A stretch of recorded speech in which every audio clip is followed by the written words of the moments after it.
Hey, what's up, guys? Welcome to another episode of the Cardboard Cave podcast. Thank you for everybody that is going to be joining us tonight. Hope you guys are having an amazing day and night because, it's already like 9:30 at night. So, we are here on our second episode. And remember that you can follow us on Twitch as Big Boss 117PR, and you can follow the podcast in all podcast formats that you guys love. Could be Spotify or any other. The link is always available in our Facebook page, so don't forget to hit that like button in our Facebook page. Plus, if we hit 500 likes, we will have a giveaway for. We have a couple of stained glass planeswalkers from War of the Sparks available, sealed and everything for all of you. So when we get to the 500 like goal, that is when the giveaway is going to be. And here we are here from Mayagüez, the west side. We have Alejandro Orengo. Ooh, hello. What's up, Alejandro? All good, all good. Ready All to good? talk some horrible secret layers. And then not only we have Alejandro. Give me 1 second. I didn't fix my how do you call this, the OBS. um plus especially we have another of our co-hosts, JP. Hey, Hey, what's up, JP? It's all good. it's all good. It's all good. How was your day, guys? It's all Been good. good. Yeah, it's All been good. Okay, pretty that's chill. good. Pretty chill turkey weekend. Pretty chill turkey weekend. Lots of Okay, guys. leftovers. Bunch of leftovers. That is true. That is true. That's true. Not a lot of people had turkey. I know that some people just got like chicken or something else. You know how it is. You know Yeah. how it is. Well, guys, our first topic of tonight. Give me 1 quick second like that. You guys can go ahead and see our first topic of tonight. Transition. Oh my God. Transition. Fancy. Budget. So, guys, today's topic is really interesting. One of our topics of tonight, is Secret Lair. Is it good or bust? We know that Secret Lair started, I think, is a year ago. I think it's going to be 1 year that we have Secret Lair available for all of us. But this is a drop series, so if you didn't get it when the drop started, then you will get it in a higher price value in your favorite TCG player store, or any collector store that you can find online. I haven't seen LGS stores that do this, but it's very common to see these Secret Lair drops on TCG player going sometimes over the price value of what it is. And well, a lot of MTG players, as myself, and I know that all of the rest of the host here, we know that some of these Secret Lair drops are okay. Not all of them are great. But what can we do about that? We can't do that much about it. So, Orengo, what you think about the Secret Lair drops? Mm. And then JP goes, then we make a discussion, and then whenever Chris appears, we'll add him to the to the chat. That'll be the running gag, guys. Chris. Yeah. Whenever he appears. Okay, so Secret Lair. It's been an interesting first year. Actually, this weekend will mark the first year of the Secret Lair, and that's why they're doing a weekend drop, I believe, where they're celebrating the first year of Secret Lair.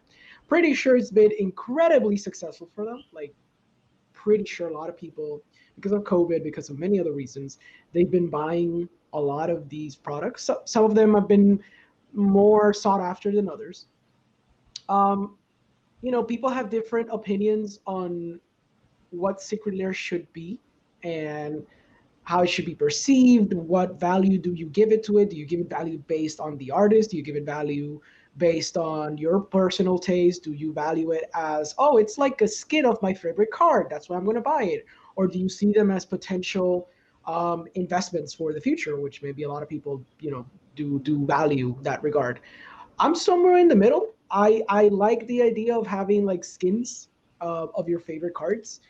I, on a personal level, have only bought like two secret layers. I bought the Serum Vision ones because I liked the different artworks, and I'm a blue player, so I love Serum Vision. It wasn't like the most sought after in terms of monetary value in that big drop that they did. I think that was like the initial drop. Um, but I liked it. So I treated it as such. It was like, oh no, it's like a skin. I put like a couple of certain visions on a couple of my blue decks and whatever, and it's fine. The other one that I really liked was the extra life one, for obvious reasons. Even though Wizards was being a little scummy with the way they were utilizing Secret Lair for you to donate instead of them donating, more directly. It's a way to, do a tax write-off. It's complicated. It's still for a good cause, and it had like broken ass cards. Like three out of the four were really sought after cards that are used in either modern, commander, you name it. Um, and that's why I thought like, oh, this has incredible value. So for the price, I was like, I need to get one of those.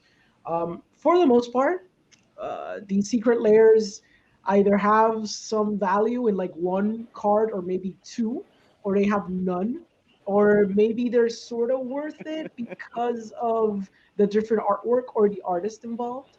Um, but if people get them, it's because they want to get it. Now, we can get into the controversy, I guess, in the discussion, but obviously the reason why we're discussing it as well is because of the recent drop with The Walking Dead, the collaboration that they did with Yeah. AMC, which I don't know, like John, do you want me to like talk about it too, or do you Let's want to keep it in the let's see discussion? let's see what JP has to say, and then we get to the discussion all together. Sure. Like that, we can just like bash on this secret layer thing together. Yeah.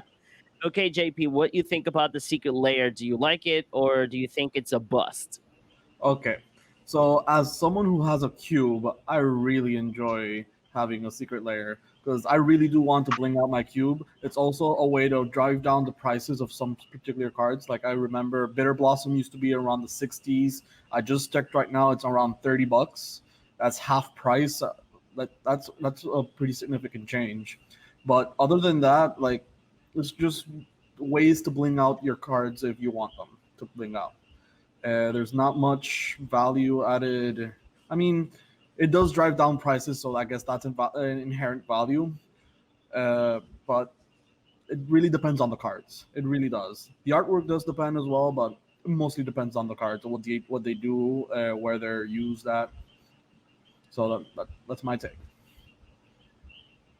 Okay, so for my take, as the secret layers, I really do enjoy them. They're really great and fun. Some of them are a full bust, because again, there's some of them that the cards don't have the value, or the cards are just there to like most of us have said that they are just to bling out your decks or your cubes.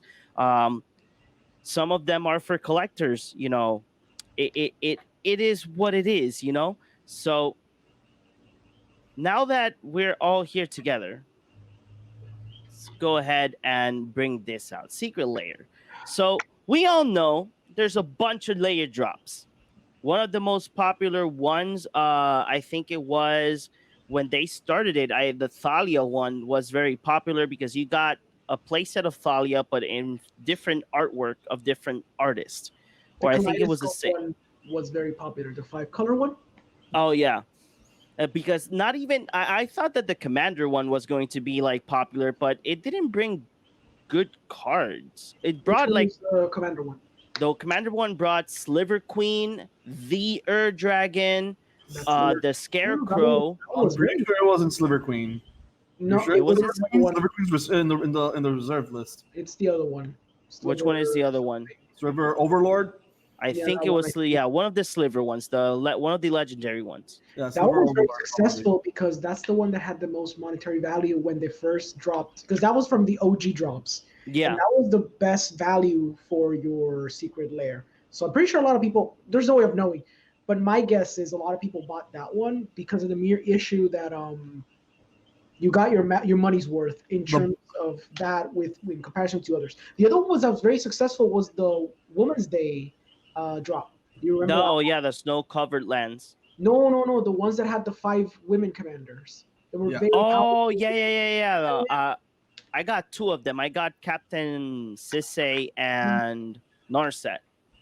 I'm pretty sure that one was very successful as well because they had like really good commanders. And mentioning the person that sold them to me, Oh, Caruso says beauties. Beauties. Yeah, he was selling them. He was selling them separately, and I was like, I want Captain Sisay and Narset for my Golos deck. So, yeah, there's been a you couple know. of successful ones. Yeah, there's a couple of successful ones. I know that recently we had a couple non-successful ones, like the one for the dog, the one that was like four different like dog cards. Yeah, there was the dog ones. The land ones usually are kind of a bust because see, this is where Wizards gets so petty because they sell you 5 Godzilla lands, five, one of each stupid color, and then you're like, but I want to have like 10 Or each. This costs you like a nickel to like print. Why can't you just give me 10 of each? Give me non-foil. Fine, fine. Don't give me all of them foil, I guess. But they're basic lands. They're basic stupid lands. Like Yeah, and they did not make half. Some of these are not even how do you say it? They're not full art. So we're gonna go ahead and add our last co-host that he made it at last. yeah, Sadly, he had some issues with the banner. So here you go. There you go. We got Chris in the there it is. house. Hey guys, I really hope my audio is syncing up here because I'm seeing something way different going on one side than I am in the other. But hopefully we're doing good. We hear you and we kind of see your face a little bit, so you're fine. Yeah. So you're good. You're good. You're good. Don't worry. All right. Okay. Secret So Lair. Do you love it? Do you hate it? What do you think? Where exactly are we at? Because I've been fighting OBS this entire time while you guys were talking. No, we're just talking about if it's good or crap. exactly. Well, the first question is, do you Yeah. like it, or do you think that it's a full bust? Mhm. Then we Are go we to the talking full about- discussion. Are we talking about secret layers as a whole, or Secret what? layer- We're doing as a whole, then we're critiquing the ones we really don't like or like. exactly. Man, I can only remember that there was that one secret layer that I really wanted because it's that I keep forgetting the name of it. It was the enchantment that comes down for 4 and it makes like a little fairy every turn. it comes down for 2. Bitter Blossom. Yes, my bad. I was thinking about another one. Yeah, bitter blossom. That was a good That was I think that was a good secret layer. I liked it. The But- the sad part about that one is that it didn't come foil. No. because I mean they were still figuring it out, and also yeah. the second thing about that one, while the value was there because it was $30 on a $40 card, it came with like 4 tokens. Yeah, Which, 4 I tokens. get Yeah. it, it's cute, but come on, man, just you can put another stupid because they're also kind of a that's obviously part of it, but they're so keenly aware of the secondary market. And Secret Lair proves it more than any other product I've seen in recent years. Like they're like, well, we know it's $40, so let's give it like a $10 discount. We can't put another one though. We can't put like a playset of it because it'll just drive the secondary market insane. So we gotta just give the one. What else do we put, boss? Because it's like one card. It's not exciting. Well, let's put some tokens on it. But only 4. Exactly. Only 4. You just Only 4. gotta keep that cardboard low. That cardboard count has to be very low. One of the other things that I really do not like, probably I don't know of these new boxes of the recent ones, Mhm. but I have the Thalia and Godzilla boxes. I have them. I had them like here on the background of my studio where the second webcam appears, and I still don't know how they got so dirty so fast. Like it's like when you get like Sway and you start touching Sway with your hands and they're all greasy, that it literally, that's what happened. I was so mad. Then the new ones, the ones that I got recently from Carlos, I have them all in the white little box just in case like that does not happen again. Even though I know that we're going to talk about this later, But Yeah. even though we all know that we cannot keep those cards inside those boxes. Oh no, you Yep, cannot. not in Puerto Rico, not with this humidity. How many Yeah. of them have curled? Too many. Too many. Any JP. If you saw like the boxes I have of Magic cards that are filled with just curled up foils, it's so sad. Sure, it's a bunch of commons, but It still it hurts. still hurts, man. Like you just see it and you're like, wow, that's what would happen if I leave out my rares for just like 2 seconds out in the humidity, huh? Like, Yeah. man, when it comes to buying cards in Puerto Rico, a lot of times I just ask myself, is that foil worth it? For that same reason, because it's like you put that foil out here in the humidity for like 2 seconds and it's already looking like a little burrito. Like it's over, dude. Yeah, Yeah. it's pretty horrifying. Not even the new foils from War of the Sparks until now, they were not saved. Yeah, Yeah. it's been going on for a while. Yeah. I feel like they use the same. They've made the process better, but the foiling process is very reminiscent of From the Vault, and the From the Vault God. foiling process was pretty terrible. Yeah. Yeah. Yeah, At least- that is At least some completely of those true. cards feel like a little bit thicker, like in the From the Vault packs. Like they just feel like a little bit thicker. Good question. Let's do that. Let's do this discussion, side discussion. Are secret layers or like what's better, from the vault or secret layer? Secret Hmm. layer. From the vault, Hmm. it's saying. Well, it's mostly like there's few From the Vaults that Yeah. failed, but the ones that failed pretty bad. Like Yeah. a friend of mine got the board wipe from the vault. It was just Oh, annihilation. That's one of the horrible ones. That's because it didn't have damnation. If it would have had damnation, it would have been. Yeah, Oh, exactly. yes. Yes. Like they put destroy all white creatures instead of putting damnation, all just to avoid putting damnation. And by Exactly. then it was the time around damnation was at minimum $50 before it even got reprinted.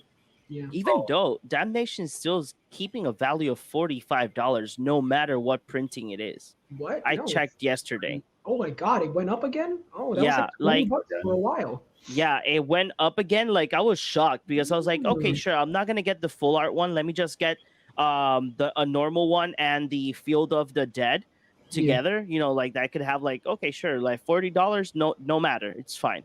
But then when I went, it's like the regular one is like around 30, 35. The cheapest one is like $32 probably, depending the store. And the full art one, that is where it's interesting. That's what I was like analyzing the other days. I think it was yesterday. Yeah, yesterday. So I was looking for Mana Crypt because I need a Mana Crypt, and the full art one from Double Masters, it's around $115. Which is super cheap considering. Yes, but this the funny part. You can get that same Mana Crypt for like $30 more, $40 more. You can get it foil. Yep. Well, Or you can just get the Normal one for like $80. the Judge promo for the same price, $150. True. Yeah. really prices depends are on the ridiculous. printing. Because there's this one card I've always wanted. It's called Xiao Ho Dun, the one-eyed. It's from Portal's Three Kingdoms, so it's a very rare card. Mhm. And there's a judge promo of it. Like the normal cards, like I haven't even heard of that. set, to be honest. $250 dollars, and the promo version is like $40. Okay. So it just really depends on the availability. Yeah, that's completely true. Yeah, that's Yeah, true. but that's why Mana Crypt like tanked because of Double Masters. Mhm. People cracked Double Masters and they cracked a lot of the VIP boosters, which by the way not worth it. Just buy the singles that you need. Always buy the singles that you need. But those Double Master ones, especially like I remember when Mana Crypt Borderless came out, it was like almost $200. I think I got it for like 140, and now it's down to 110. So it's like it dropped massively. Mhm. You'd think that thing would sustain its price. Like Force of Will, the other board, like the other full art, that was like 250, and I think it's like 170 or 180. Like they just crash hard. And I think it's because what's happening, especially this year, so many products are coming like like so de corrido. How do you call that? So fast paced. Bro, Yeah. So like one after the other. Yeah.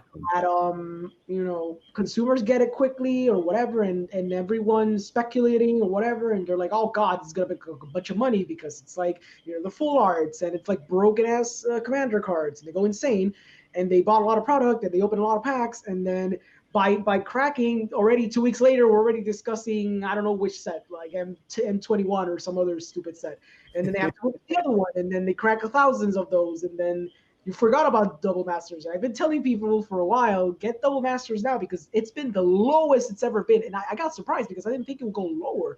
But it's super, like, everything's so cheap. The swords, all of them are like $30. And Yeah, they used to that's be true. like 50, $60. And they're like 30. If you wanted to get a Chrome box, which I remember like pandemic, when the pandemic hit, I think it was Chrome box, it was hovering about $70.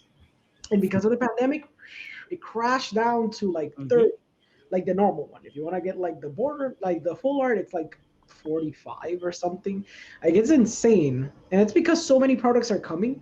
Like I guess people can't keep up, or the people that get this stuff get it and then they kind of forget about it. And since there's no demand, even though like Mana Crypt, you'd assume there would be demand for it, they just move on to the next thing. Like the Mana Drain right now in Commander Legends is like $50, I think, or something. And it might stay there for a while, even though Mana Drain was, before that set hit, like 120, 130, easy. Yeah, that's true. Yeah. Now let's start with JP, because I know that I know that we're all anxious to talk about this one particular secret layer Mhm. that hit a couple of months ago. Some people were excited. Some people were like, what are you doing, Wizard of the Coast?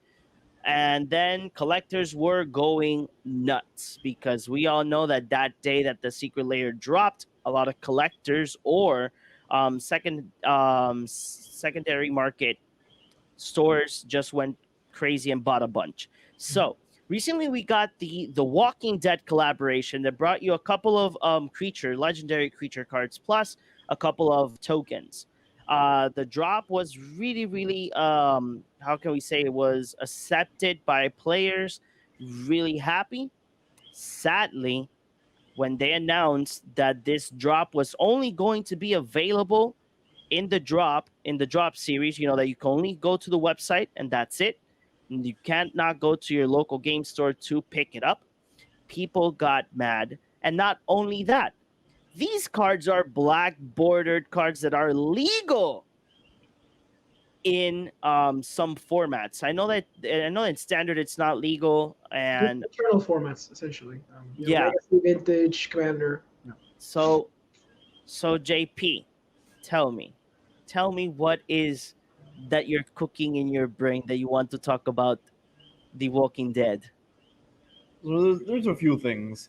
First is the original cards that just don't have any other printing. They're new cards. They're functionally new. They have no other counterparts, and they're just exclusive to this drop. That hit people the wrong way. Then came Rick, and people at first, like, okay, fine. People weren't so mad because the cards weren't that good, but then Rick came, and Rick is really, really strong, like unbelievably strong, and even more outraged because of that. Wizards of the Coast probably did this as a strategic move, trying to test the waters, see how they can get away with this. Like maybe I'm just overthinking it, but at the same time, it's something that's possible. Uh, and it didn't get well received, mostly because of that. It's just strong cards. They're unique. You have no other printings, no other way to get them. Very hard to actually acquire them, and it was just a mess. Okay, Chris, That sums it up. I know that you want to say some things too. What do you want to say? I think that JP really summarized all of the problems with that set. I mean, mechanically unique cards, or I guess maybe not unique, but mechanically there aren't any cards that do the same thing that these cards do. So yeah, I guess they are mechanically unique cards inside of a set that you can only get like through the drop. And even though Wizards supposedly promised that this stuff was going to get like reprinted at some point as part of an actual set, it's still pretty messed up that you're basically giving a whole bunch of people the advantage of having the card before others by doing it in a set that's like exclusive, which I don't know. That's just I think that we saw a lot of content on YouTube that really talked about this a lot, and it just seems really predatory from Wizards of the Coast and Hasbro to just put out a product this way. And why is Rick? You know, just why is Rick? Why did they have to make him that strong? I mean, I guess it wouldn't have been as bad, because I remember like same thing that JP said, like everything was fine. That people were like, "Oh yeah, cool, look, The Walking Dead, oh fine." And then Rick comes out, and then everyone just loses their shit instantly. Me being one of them, like I was actually getting part of my car fixed with Melissa out that day, and when I was like looking up the drop on my phone, and then Rick comes out, and even the guy that was like doing like the paperwork for the car was looking at me, and he's like, "What happened?" I'm like, do you see this? He didn't know what I was talking about. Melissa did, but even Melissa was like, "Excuse me, what?" Like we could just not. I don't know. At first, I just couldn't believe what was happening. I'm like, okay, yeah, so that's gonna be a really cool set that's coming up, like based on humans, I guess. And then they're like, "Oh no, we're not doing that. We're just, this is just like a thing for this one set for the secret layer." And you're just, excuse me. That's the only thing I had to say. Every time they announced something, like some kind of new detail about that The Walking Dead secret lair, the only reaction I could ever have was just, excuse me. What did you can you repeat that for me just one more time, please? Okay, so Alejandro, what do you think about this drop? It was a horrible idea. And it could have been so easily fixed, but I swear they just wanted to, like you said, I think JP said it, or John, they wanted to test the waters, and the easy fix would have been to just do it like they did in Ikoria with the Godzilla cards. Just have them say Rick, the broken human lord, and under him you would have put a stupid name that connected to this card and was the actual legal, not the legal one, but the equivalent, the magic equivalent card. If it would have just had that, that wouldn't have been a problem. But you might be saying, oh, but like, how can you justify that? Because you're writing cards that don't exist or they haven't come out yet. And it's like, okay, you know what? Have you ever seen the bio box of Ikoria? It's a Gruul Godzilla card. I don't know if you know that. And underneath, there's an actual name attached to the, this, it says Godzilla Gruul monster. I don't remember. And underneath, it says the name of the actual monster equivalent, like the actual monster that could be used in like normal Magic the Gathering, whatever. And they never printed that one. That's never been printed. It probably will never be printed because it's whatever. Like no one cares. But they actually attached a creature because they wanted to maintain that consistency. They didn't want to print like actual Godzilla card with nothing attached to it. They did equivalents that made sense in their Ikoria set. So they had like the Moth, but the Moth was Mothra. You could get Mothra, but you can get Luminous Broodmaw. And that was it. You get Luminous Broodmaw, and you get the other one, and there's a magic equivalent to that. And this would have been so easy if they would have just had that little like actual magic monster creature name under Rick that made you think, okay, eventually Wizards it's gonna print that card underneath. I don't know what it's gonna be. I don't know when it's gonna come out. But I can give a sigh of relief because I know eventually that'll be there. They did say in the article that down the line they could, reprint this cards in a set and have it have another name, obviously, because you wanna keep the Rick thing separate. But they created hysteria where there wasn't needed, and they did it to test the waters. They wanted to see if they could get away with it. They wanted to see if they could sell mechanically unique cards in a very premium product that, by the way, a lot of people cannot get access to because shipping, they don't ship that everywhere. So you have that problem going for it. And it's so unnecessary. And I'm pretty sure they made a lot of money. I'm pretty sure that people said stuff on Twitter, people said stuff on Reddit, but in the end, I'm pretty sure those 2 weeks must have been gangbusters for Hasbro. And we'll see down the line if they make another secret lair, the same way that they did this one. That'll just prove that the other one was successful, and that even though a lot of people complained, in the end it didn't matter. And it's a problem. It's a problem. Like, maybe one day they'll do like a Batman drop, and I will be like, oh my god, I want Batman or whatever. But out of principle, you should not buy these things. Like, if you really want them, get them on a secondary market. Make sure someone else tainted their hands first, I guess. Like, make sure that one less secret lair was bought from Hasbro. Like, get it from a secondary market if you really want this.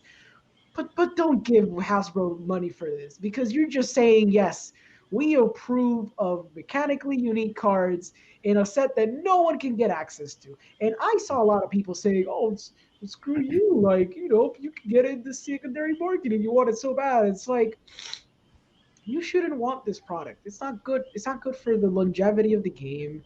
And like, this happened before and recently. Like, Nexus of Fate was a huge problem because that thing came out as a buy a box.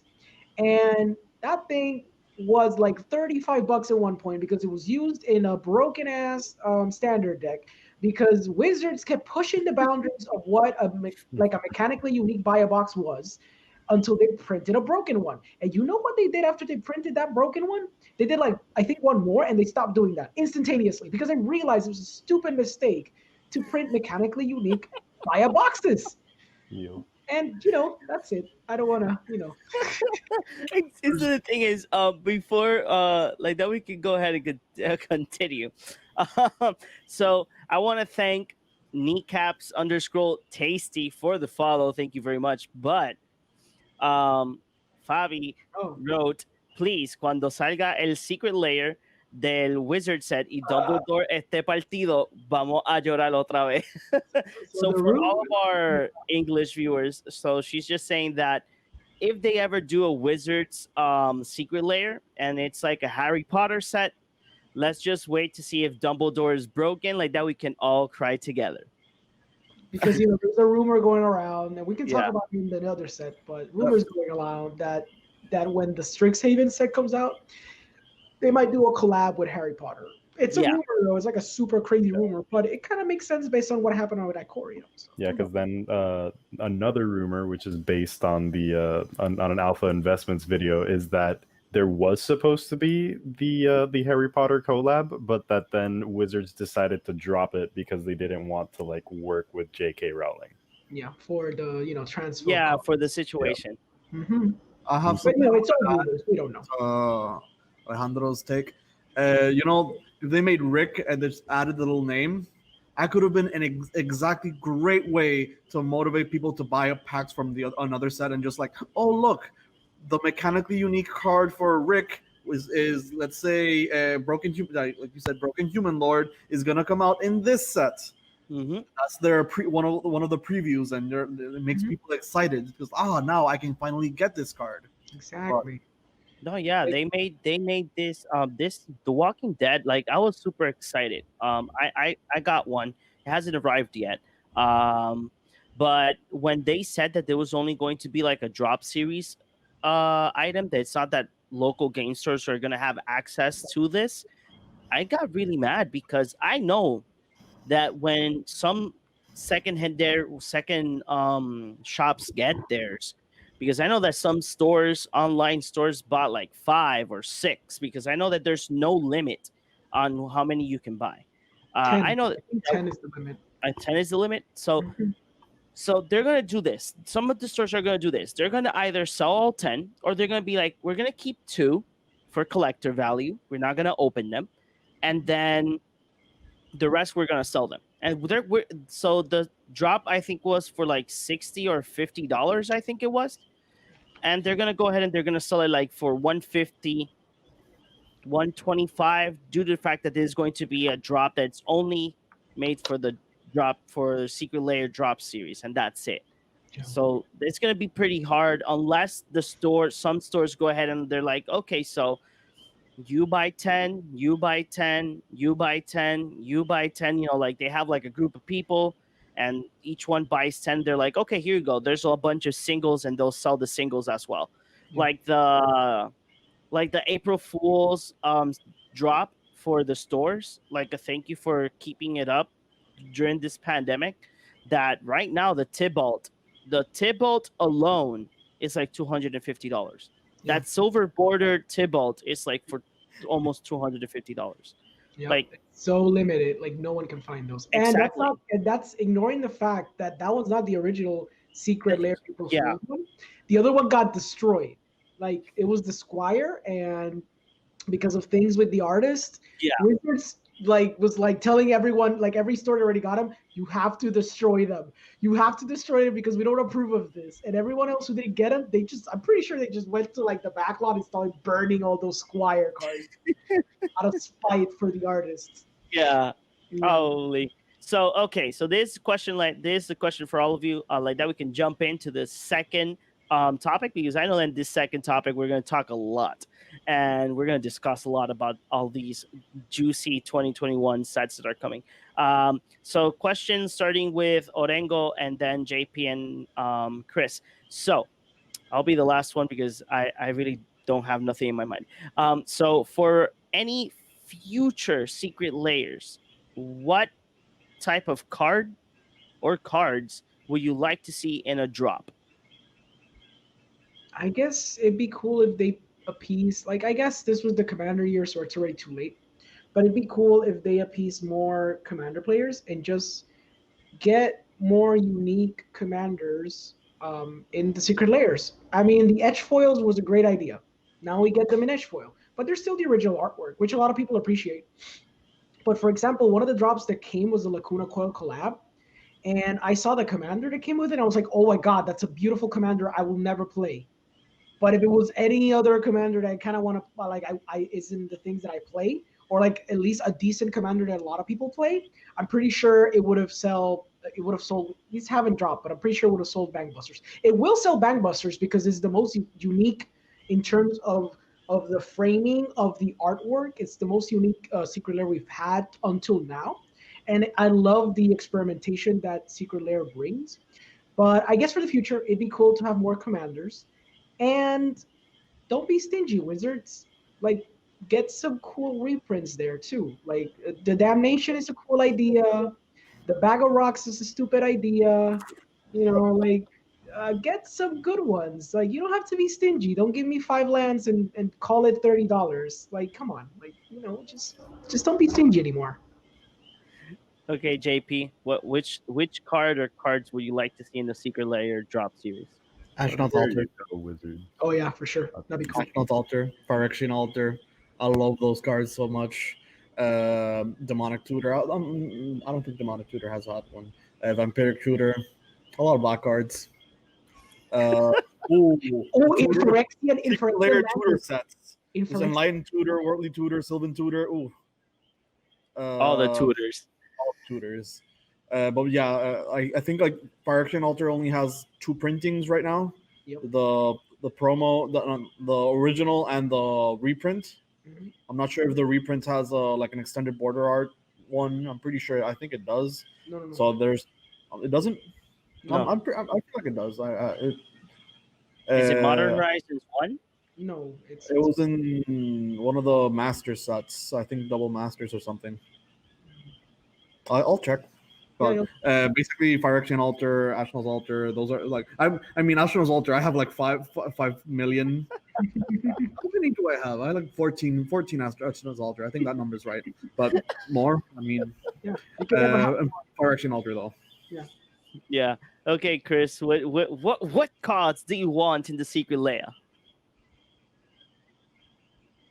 Your mic. Your mic, you're muted. There we go. My bad. There we All go. right. So I really do agree with JP on two of those, which, well, the only two you mentioned, which is the Phyrexian Altar and the Tutors. I would really love a secret lair with some good tutors, like some of those good old tutors in there.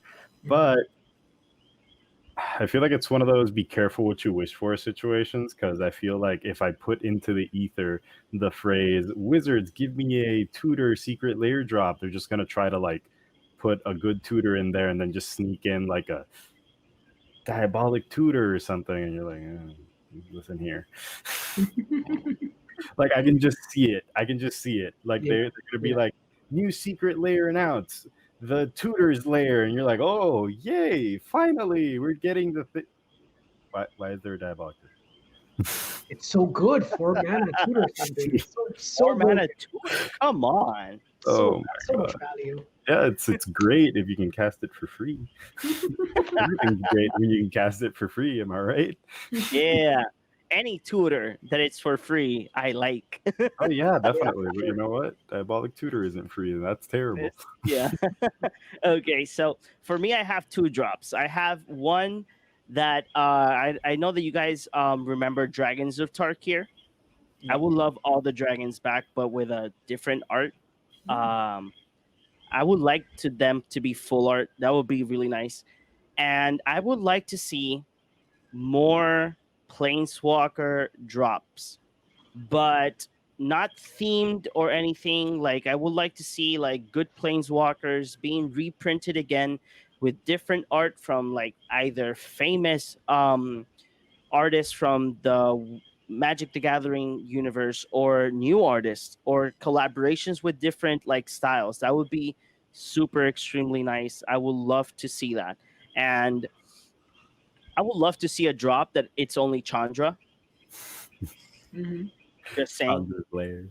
Yeah, Chandra Layer. Yes, please. Because I know that we got the spell book. The spell book was okay. Had good cards in it, but I imagine like having like a drop of like four of the out of all of her planeswalkers have like the best four, like the one from Kaladesh, the one from this past set, the Origins one, and I don't know, some other one that we can get to see again. I would like to see like they either reprinting or doing an anime Chandra again, like they did that dual deck. That's the Jace and the Chandra that they were. It's only in Japanese, but Yeah. a very nice idea to bring out again with the whole anime style planeswalkers. That would be super extremely great. So guys, so this is our next topic of tonight. Ooh. Before we move on, I just want to say, that if Wizards does do a like secret layer drop, all that with the planeswalkers, all they're gonna do is just give you like, oh, what are those called? Like the planeswalker deck planeswalkers. There you go. Cast the Chandra. I can see that happening. And if that happens, me no wanna. Me no wanna. Chandra secret layer, and then they put like all of the friggin' All of the planeswalker deck ones. Chandras, and then that one bad Chandra. Ew. What's that? Was that like comes down for 5 and does basically nothing but maybe like ping a few things? Yeah. Well, yeah. There's no, no. I think there was one planeswalker deck that the Chandra was not that bad, but it was like a 6 drop. It's Yeah. too expensive. Yeah, they Too always do expensive. that. Yeah, The one that I did remember seeing, I think it was in like back in Kaladesh. I think it was like a was Nissa like- deck from Kaladesh that came down for 6 as well. yeah. I think Yeah. she was the one that they did kind of use. It was either that or the Chandra from Kaladesh, like the bad Chandra from Kaladesh that they actually did use in some decks for some reason. No, Yeah. I think you're confusing the Ajani one where Seth from Oh my God, he actually. MTG Goldfish, he made an infinite combo with with the Ajani. Yes, It was Oh my crazy. God. yes. That's so funny. I That one remember even that one even spiked because of that. Oh my god. Thank you, No, Seth. but I'm pretty sure that it was supposed to be. Was it? Now you got me confused. Yeah, I think it might have been that. No, but I don't know. I'll look it up later. Okay, guys. So our second topic for everybody that's watching us. Remember, you guys can comment in the chat. Just ask questions, or you want to comment about what we're talking about. Go ahead and do that. But we are this episode. Well, we only posted two topics because like all of the topics were technically speaking the same ones on top of each other. So we just were like, we're going to talk about a lot about this. So let's just make it two topics and make it interesting. So guys, so we all know 2021 is like right around the corner, and more sets were announced in the Zendikar Rising presentation where we saw Jimmy, Day 9, and some other MTG creators and MTG staff members talking about Zendikar Rising and talking about what new sets are coming out. And the sets that are coming out are pretty interesting. Some of them, I think that they're not going to make any type of sense at all. Because, again, they're like collaborations that don't make sense. But hey, Hasbro doing its thing. So the thing is, guys, while we see this, is that we are getting not one, not two, not three. We're getting 5 standard sets. If they're not going to be in the same block, but 5 standard sets and 2 master sets. Like, that's going to be crazy. So, what you guys think about this? Starting with JP. Well, I feel like it's not that bad considering this year has been so jam packed with sets, like and products and products and sets sets upon sets. Like there's not been much breathing space as we have already said. So even though it looks like a lot, I feel like it's not going to be that much. Okay. So what do you think, Chris? I agree with JP because, like, considering the quality of the sets that Wizards has been publishing as of late, yeah, it's gonna seem like a lot because it's a lot of like sets throughout the year, but it's not gonna be a lot of like cards that are gonna be making much of an impact. At least that's the way I see it.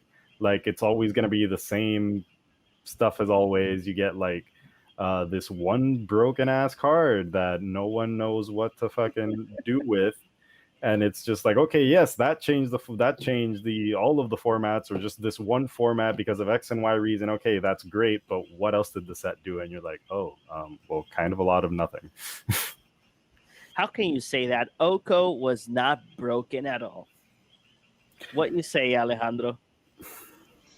I'm gonna be the cynic here, and I'm gonna say that those are not gonna be the only sets.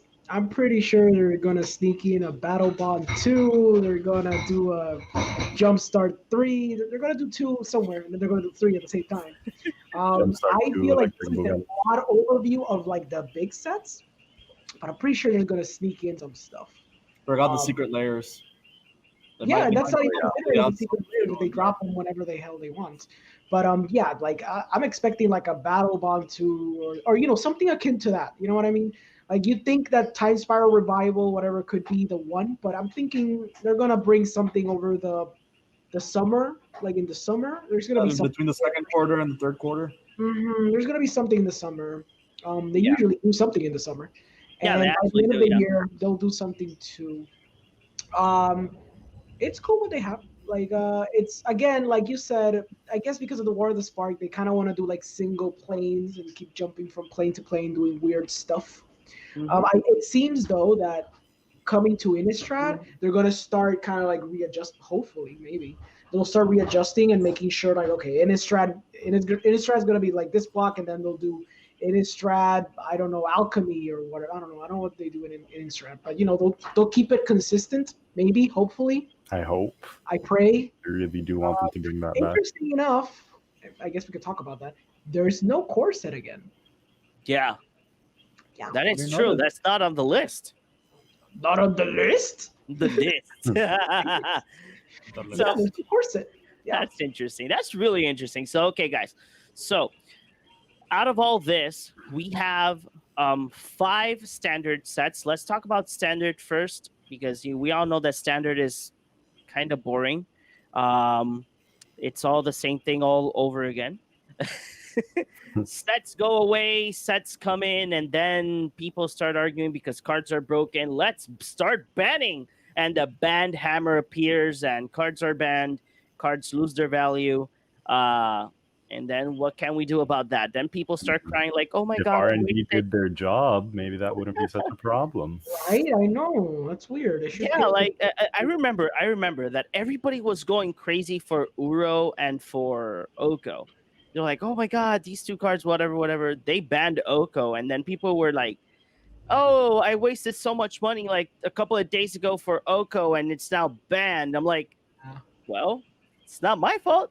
I think that's a you problem. Uh, so let's start with Caldium. Brief summary of Caldium. Caldium is a plain chase that we saw at 2019, my bad, 29. We saw this card as a plain in plain chase anthology and the plain chase sets that came out. So this plains is like Winter Wonderland and Nordic.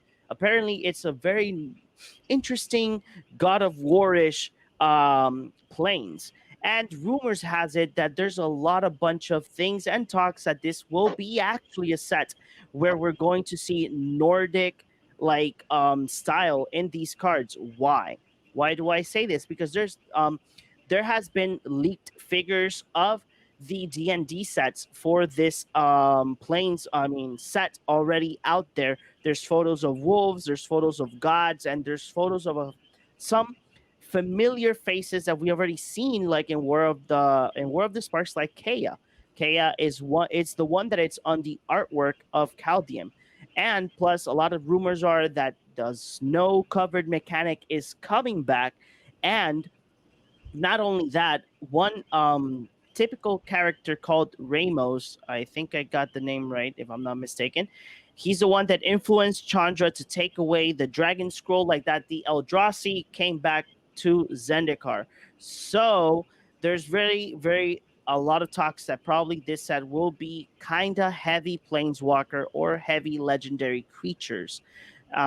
There's a lot of talks around now. What you guys think, starting with Alejandro going down, what you guys think about Caldium? For me, it's like the least interesting one out of all of them. But after everything you said, it sounds interesting, especially having the snow mechanic return for standard.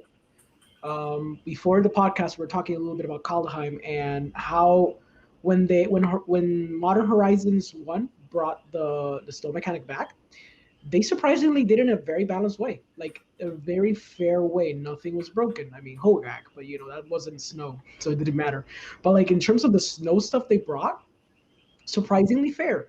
So it's possible that they might bring like one or two broken things in Kaldheim. We'll see. But I'm kind of excited of having the snow mechanic back in standard. It'll be cool to have again like the snow covered lands, even cheaper. Like that's cool because even though like the snow covered lands as they are stand right now, they're pretty cheap. But it'd be Mhm. cool to get them cheaper, whatever, and getting alternate art because they'll do something with those lands. I don't know what, but they'll think of something. The idea of having a lot of legendaries, that sounds pretty interesting to me because commander player, I like having pretty cool new commanders. Like Commander Legends was like a blessing, like in terms of so many partner mechanics and so many partner commanders and commanders in general. So I'm up for that. I don't care much about the lore, so it's cool that Kaya is fighting and whatever. It'd be interesting if they do like a tie-in with God of War. It'd be stupid, but Hasbro knows no bounds anymore, so they might just have like a God of War or Kratos, freaking full on Probably, commander. probably they'll have multiple Kratos because if we think about it, they can like choose from each game, Of course. and Yeah, yeah. we cannot have Kratos if there's no token of the boy. Oh yeah, for sure. Oh, A little token of the little boy. Having equipment, maybe has like an equipment sub theme in this set. All things considered, because Mhm. they might have like the need for having equipment. Because weapons. Oh, it sounds cool. Yeah. Okay, JP, tell us what you think. Well, other than the Modern Horizons one, I feel like it really does apply. Snow mechanic was pretty balanced in Modern Horizons, so if they bring it back, then I feel like it'll be a good change, like for standard. More legendaries are always welcome. I'm kind of curious because if it's Norse mythology based, then does that mean more gods like Thor, like the magic version of Thor, magic version of Odin, and all those gods? Will they have indestructible? What type of mechanic they have? Because generally speaking, either have indestructible or a way that makes them return to your hand to the battlefield. So very recursive creatures. I always enjoy those. Uh, Other than that, there's there's not much on my mind. I'm just thinking on how it would affect. Like maybe they could bring like the Titan subtype, the subtype for creatures, like more Titans. That would be cool. But just generally the gods. That's what I'm focusing on. Oh, and German Gander, so the magic equivalent of the world serpent. That would be cool. That's Oh But yeah, awesome. definitely. What do you basically, think, Chris? What do you think? Well, first off, JP, I like the way you smile when you say recursion. All right. So I'm also very curious about like gods. Like, are they going to bring Norse mythology into this, or is it just going to be like a Viking-inspired set without delving too much into the mythological aspect of the culture? Um, I'm just really curious about what new mechanics. Like, would it be cool to see the snow mechanic come back? Yes, but I'm kind of more interested in how they're going to mess up the format even harder. Oh, and also, Orengo did mention something about equipment, and yeah, that would be a really cool idea. I think that this set is going to s- supplement. Is that the word I'm looking for? Supplement the newer mechanics that involve warriors, because there's like, I think it was in this past set. I already forgot the name of the damn set. Zendikar, they had a few cards that interacted with warriors specifically. So I think this is a good chance to like be like, oh, just like I don't know, a Viking warrior or whatever it is they're gonna call Vikings in the set. Vikings are technically pirates, so Ooh. Actually, yeah, that they is are. very They are. true. That is like they are pirates. So So I wonder if they would pirate actually go for warrior. supplementing. Yeah. So I wonder if they're actually going to go for supplementing like pirate mechanics as like kind of adding it back in, because I don't think there's any You mechanics mean that involve pirates anymore, is there? the raid mechanic again? That could Raid, also raid actually, works. Yeah. yeah, that works. Makes sense. Yeah, because it would be nice that some old mechanics come back. Because I go crazy when new mechanics come in, when they're not that complicated in terms They're of not when you want energy. to play paper. Wait, energy was fun. Oh boy. Mirarengo. Hey, the only thing that I argue about energy was when blistering Hydra was like so hyped, and then there was like that Wizards had to fix like, oh, um paying the energy, you don't get the energy instantly. It enters the battlefield, then it does the trigger. There's 1 second to like you have a second to respond to destroy that freaking Hydra. Well, thank God. Thank But by God. then you already Yeah, have I 3 energy, mean, so it doesn't really matter. True. No, Yeah. yeah, but you know that I know that there were sometimes people that would like play like a Toon Aether, turn one, then play Lung Tusk Cup and start pumping the cub, and then when they put like the Hydra had no energy, so it's like, hey, look, lightning strike, bye. yeah. But this set I really am really interested. Uh, and if they do the whole God of War thing, that would be super cool. I'm definitely in. But I would not. This is an advice that I'm gonna give everybody. Don't buy booster boxes. Buy collector boxes if you're going to play standard. Cheaper, and you'll find the cards that you need. Ooh, that's a hot take. That's a hot Hey, take. I'm gonna be honest. I bought the Zendikar Rising booster box, and then I bought a collector one. I got more value on my collector than on the booster box as is. You And the generally, booster, yeah.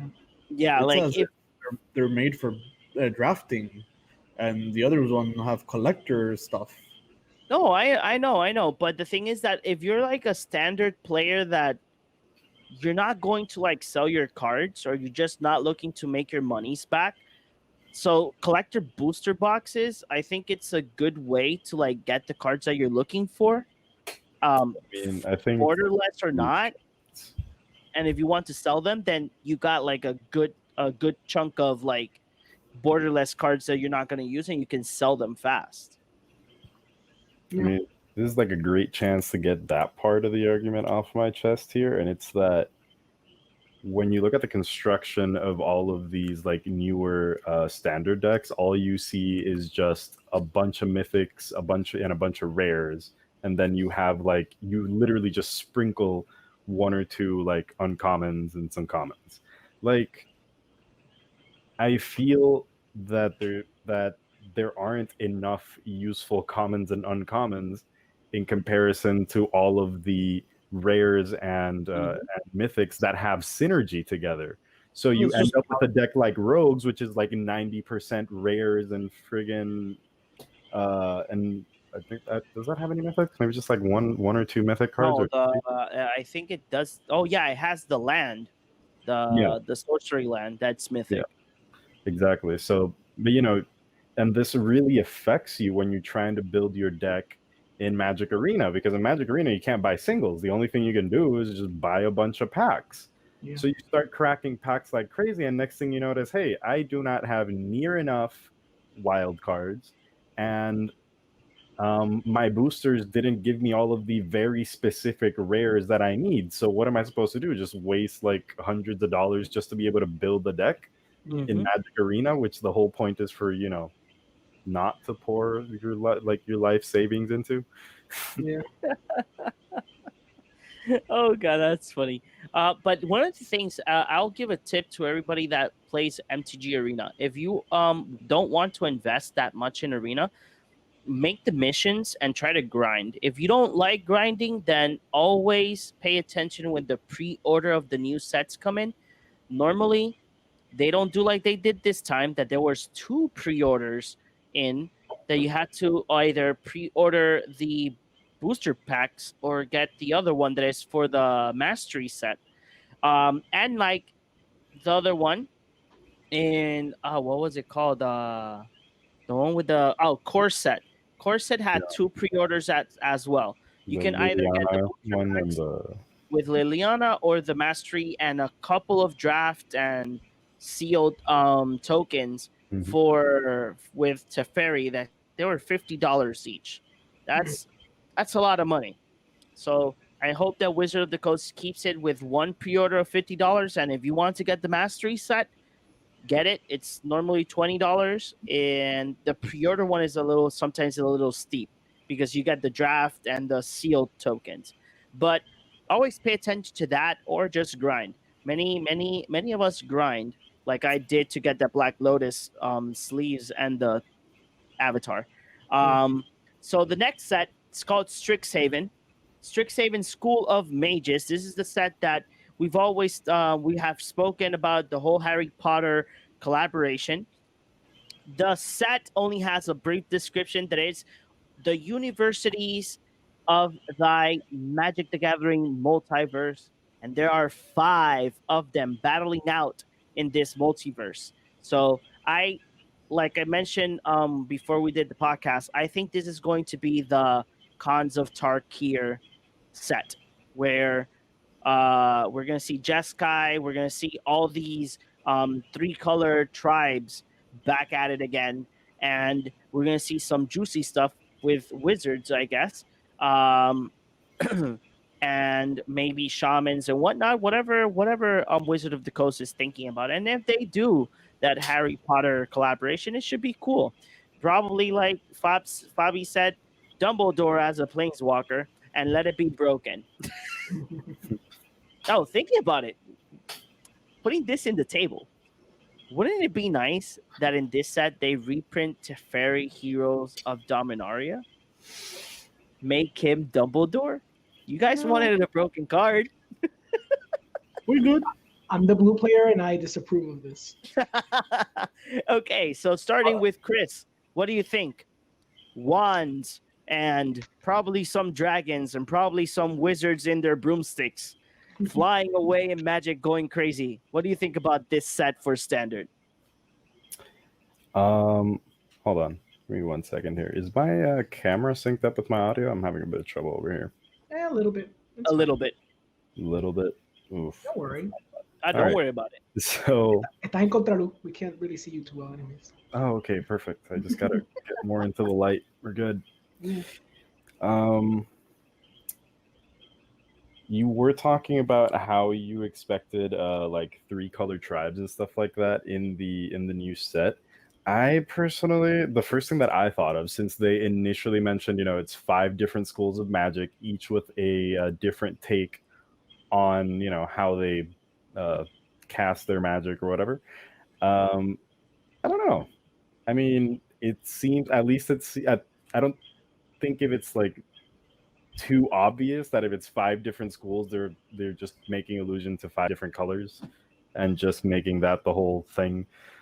But I don't know. It's like my brain, even though I already heard, we already discussed the fact that there is a possibility that they've scrapped the idea of doing the Harry Potter set. My brain is just kind of like trying to think of how they would integrate Harry Potter magic into the colors, and I can kind of see how it works. I guess Gryffindor would be like their white or sometimes even red magic, whatever, but I'm not even gonna get into that considering that there's a possibility of it not even happening.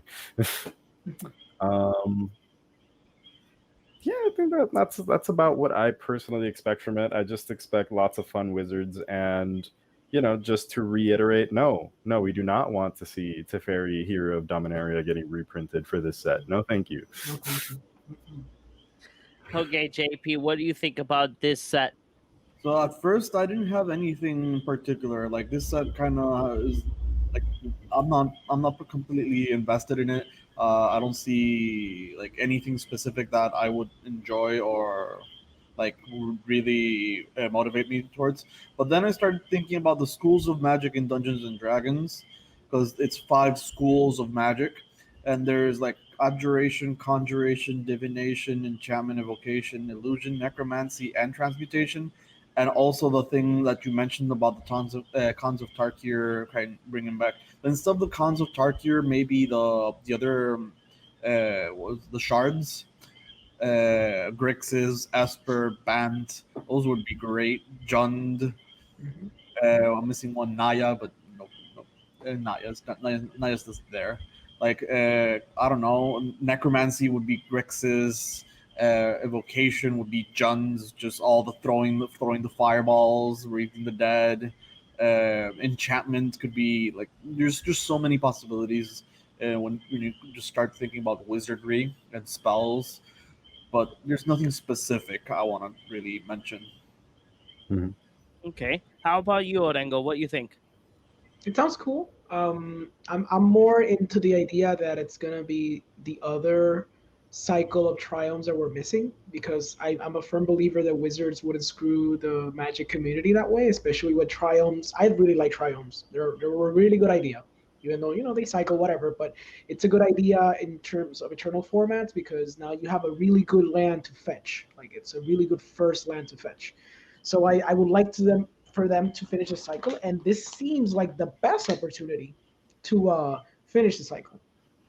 The idea of having like banned Jund like schools, it's cool because it's not limiting to one color. Although Chris mentioned the whole thing about being monocolored like schools, it sounds kind of interesting. It'd be cool to see like a green wizard. I can't imagine what that would be except him like summoning dinosaurs and dealing down with dinosaurs. Conjuration. Yeah, exactly. Like I could see, I guess that, but it'd be very limiting, I guess, unless maybe the idea is to mix schools. Like you take like 2 different schools and you like mash them together in a deck. Like that'd be kind of an interesting idea too. But I kind of like the idea more that it's like 3 color schools. once there's 5 of them, you get the final cycle. I'm also on the mind that they should do like the Harry Potter collab. Like it'd be amazing. It'd be cool. Like I buy those. I didn't care much for Godzilla, but I definitely buy those Harry Potter ones. Um, Dumbledore, so you can put some Harry tokens down. yeah, just very. Well, Strixhaven being the same standard as Eldraine. How And, can you say that? and, Come on, it's guys. Wizards, so I like Wizards because I'm a big Yeah, fan, exactly. It's Wizards. Mhm. Okay, guys. So Right. I have a question. Yeah. Will Strixhaven be in the same standard as Eldraine? Yes, Eldraine Then, will rotate when I think Dungeons and Dragons comes in. I think. so I feel like the monocolor thing won't be a thing since like Torbran, Ayara, the triple colored like legendaries were a thing in Eldraine, and that's like very much monocolored thing. Might not touch that because it'd be like stepping over, or they do touch that, and devotion becomes a bit stronger. Mhm. hmm And I that's did want that's to add is that since Orengo, I'm sorry I cut you off, John. Since Orengo mentioned the triomes, I think it would be kind of cool if Kaldheim was the set to do the triomes, because I can, like, in my brain it just kind of seems similar to the style of Ikoria. no, not Ikoria. This the other set that was like super fun with the 3 colors. It was we mentioned it Khans. earlier. Khans, Khans. cons. Khans with like with having like the more like tribal style, not tribal, but like more like the clans kind of thing with so yeah, I think that's actually going to be, that could be like a really cool possibility there if they don't go with what we were originally discussing. Okay. Yeah, that's really cool. So guys, these other 3 sets, we're gonna join them together because technically speaking, they are in the same universe or the same theme. So we're gonna get Dungeons and Dragons Adventure in the Forgotten Realms. That is an old D&D book, very old, very classic. And uh, Chris, if you're talking, your mic again is muted, just in Oh no, case. no, Okay. that's my camera isn't Oh, synced. it's a delay. The delay. Yeah, fun so times, am I right? so guys, so then after that one, we're getting 2 Innistrad sets. We still don't know if it's going to be 2 different sets at the same time that are themed out, or we're getting a small little block where it starts with 1 with werewolves and then it goes with vampires. But the description says that it's going to be 2 sets at the same time. So probably this will be like probably 2 booster boxes that include at least like not that much booster packs as we think. Probably they're just like small little expansion packs, like we call. I think Yu-Gi-Oh and Pokemon does that a lot. Oh, yeah. And I think the new TCG that is coming out, well, it's already available. The Digimon one, the one in Japan, the Japanese version, has this expansion packs as well. So the Forgotten Realms, I don't know the lore of it, but I just know that it's an adventure in Dungeons and Dragons, and we already know that D&D is already part of the MTG universe. So technically speaking, is canon because we have when Ravnica came out, we have a very nice book that it's the first campaign that got available for MTG. A lot of people were a little not that happy because the figures for Dungeons and Dragons are all painted and they're not like they don't have like a Magic the Gathering figures to just buy them and paint them yourselves. And all of them are painted.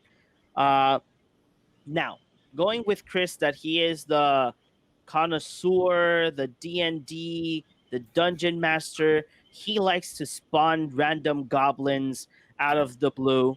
What do you think, Chris, of these sets that are based on Dungeons and Dragons? Well, first off, I think it's a great opportunity for more D&D content, which to me is just fantastic. What I'm wondering is, how is this going to play into the Magic story? are we going to have the planeswalkers that we know and love visiting? Well, we've done a few changes to the ones we know and love, but let's not talk about that. Um, are we going to have the planeswalkers from the Magic story directly interacting with the Forgotten Realms and the D&D universe? What does this mean, not just for the Magic story, but for D&D as well? Does this canonize Magic the Gathering in uh, in Dungeons and Dragons? Which I guess the simple fact that you have the previous adventure books in the first place already kind of puts them at some kind of canon, because the same way that there is a multiverse in Magic the Gathering, there is also an established multiverse in Dungeons and Dragons. So again, I'm just wondering how those two things are going to interact in terms of lore. When it comes to mechanics, I definitely expect to see the party mechanic coming back, which I'm really excited for, because even though I haven't played much with the party mechanic in MTG Arena, I did really like the whole concept of like, oh, you have, while you play this game and you're trying to beat the other person, you also have like a flavorful little thing in which you're trying to build a party, and then just like to be able to get the most value possible out of those party cards. So in general, I'm just really excited about it, especially because I love D&D, and on top of that, that party mechanic just looks like so much fun, and I really do hope that Wizards doesn't find a way to fuck that up. Okay, JP, what do you think about these three sets? Are Well, you in or are you out? so other than the party mechanic probably returning, I started thinking about the creatures that are in Dungeons and Dragons, and the most iconic creature is a beholder, and a legendary beholder would be pretty cool. Dude. Other than that, like we can expect probably like the dragons, the dragon aspect, and I'm kind of looking forward towards the characters.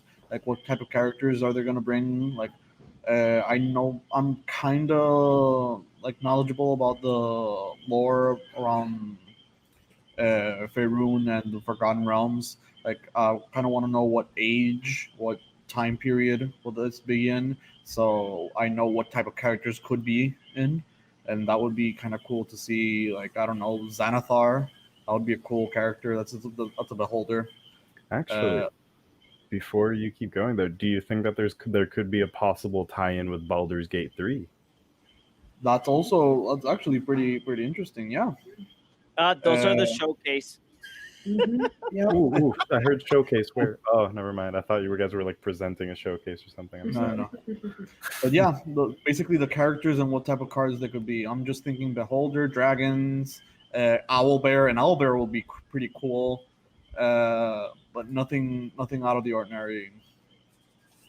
Oh, Another Owlbear Yargle. sounds so nice and cuddly. Ooh. Okay, Alejandro, what do you think? Are you in or are you out with these three sets? Um, yeah, I mean, it's cool because we've only talked about the Dungeons and Dragons ones. We haven't even touched the Innistrad ones. Um, Oh yeah. but I like the idea of the Dungeons and Dragons one. It's a little. I understand that there's Dungeons and Dragon cards in Magic, but it's a little jarring to see like a set so blatantly be like Dungeons and Dragons Mhm. underscore. It's about this, and it's like because you always think about Magic, even though at the beginning they printed like actual humans that existed in the actual world as cards or references to real world stuff. So it always broke immersion a little bit.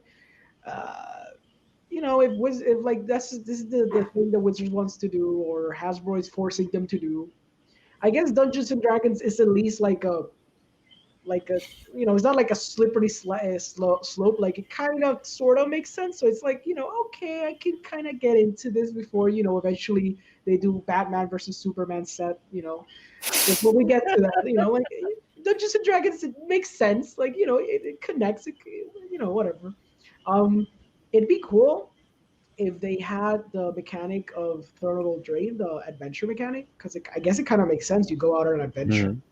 It'd be Mhm. cool if they did like a questing. I don't know if you guys played Hearthstone, or Hearthstone introduced this mechanic called a quest, where it's like a one mana card, and you always get at the beginning of every game. Of course, it's really hard to do in Magic, but so then you have this card that costs 1 mana, and then when you play it, you have it on your character, and then you have to complete certain tasks in order to get like a huge benefit. So they could do like a quest idea to where, you always have like this 1 mana card akin to like a companion. So Yeah, I it's was gonna mention that companions are. exactly. It's like a little companion thing. So you have it on the side, and then you have this card at the beginning of your hand. So you start with 6 cards, and then that one, and then if you keep, and then you play it, and then you play it, and then it could be like a weird flip card. So to where you flip it, and then on the other side you have like the reward for completing the quest. And the quest could be like, oh, you have to form a party that has to last 2 turns, because if you last 1 turn, that's pure luck, or something ridiculous. It'd be cool if they do the party mechanic. Obviously, like I'm hoping they do the party mechanic. Like I know that these sets, traditionally, the last few ones have had mechanics that be unique to that little set. Hopefully, they bring the party one, because it'd be so ridiculously dumb not to bring it, even like because it makes total sense to bring it. So I do hope they do have at least that returning mechanic. It'd also be cool if they had like like something akin to what I mentioned.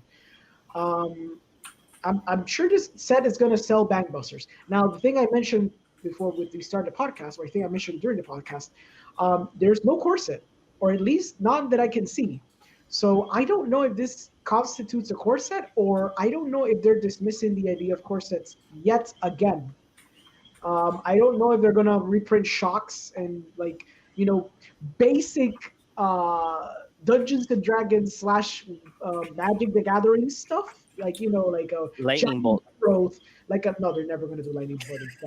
They've said that so many times. Like I wish Strike. it'd be cool, but they're probably gonna do strike. Like I can Fireball. see Wizard. Fireball. Oh, Exactly. I can see like the basic stuff like Opt coming back and Evolving Wilds being in that set. They could probably use Dungeons and Dragons, since you guys mentioned like it's like an old book with like old lore. They could like justify having at least some of the like core things like a negate being scattered around a little bit. We'll see if they don't make a corset. If this ends up being the corset, we have to see like what people think, because people didn't like when they took out corsets the first time around. I was one of the ones that I understood why they took them out, because they didn't sell as well, because standard players usually had those cards, or there was no incentive to buy them, and they didn't make money off of them.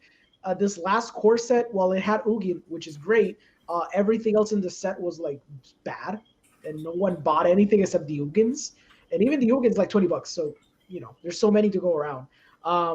So I don't know if this is gonna be the core set. If it is, hopefully they'll do a better job of having some of the reprints that you need to be able to play standard efficiently. And speaking of the Innistrad stuff, so we can talk about the Innistrad stuff. It's an interesting approach that if they do what you're saying about the mini sets, like they do in Yu-Gi-Oh and they do in Pokemon, that'd be an interesting approach for Wizards, because then they could sell mini sets with what's half of 36? 23? No, it's I forgot. I'm bad at math. Someone tell me. What? 18. 18. So they could do like little 18 booster boxes for $50, $40, $60. And they could have like, it's very seeded. Like they probably could seed it heavily towards vampires or seed it heavily towards werewolves. And that could be like the approach they do. It'd be cool for the consumer, because then you'd have a cheaper a product for standard. And it could be like, it'd be the idea of like Pokemon. Oh, you want red version or blue version? Do you want vampires, or do you want more werewolves to come out of your booster boxes? Yeah. It's kind of cool because it kind of gives you a little bit of choice. They've done this thing before with they did it with the Zendikar set boosters, and they've also done it with the theme boosters, which I know a lot of people don't buy because they're not that good. But the theme boosters is the idea of having like a 40 booster thing where it's seeded with the same color. So that means like you could buy a white one and you could crack it, and it'll have a bunch of commons and uncommons at like white, but they have a certain little theme. So you could theoretically, with like 2 or 3 of them, build like a janky white one. It was a stupid idea, but maybe here it could be implemented better to where, like I said, it could be seeded more heavily towards werewolves. And if you're like, oh, I want to like build werewolf tribal, so you'll buy like 3 booster boxes of those. It'll be like 150. So it'll be like infinitely cheaper than buying 2 boxes, normal boxes. This will obviously have collector boosters, obviously, and collector boxes. But I do like the idea of, it's cool, the experimentation. Doesn't always work, but it's cool, the experimentation that they have. Um, so it's cool. So that's it. Other people talk. Okay, JP, what do you wanted to say? So I started thinking when you mentioned I like some spells, and I mentioned Fireball. There's some very iconic spells in Dungeons and Dragons, and like this is pretty far fetched, but like maybe Counterspell, which is a very iconic spell in Magic the Gathering and in Dungeons and Dragons, that could be an amazing reprint. But that would make it legal in Modern, and I really do doubt that they would make that call. Even though there's very close calls, like there's very close cards that mimic the effect.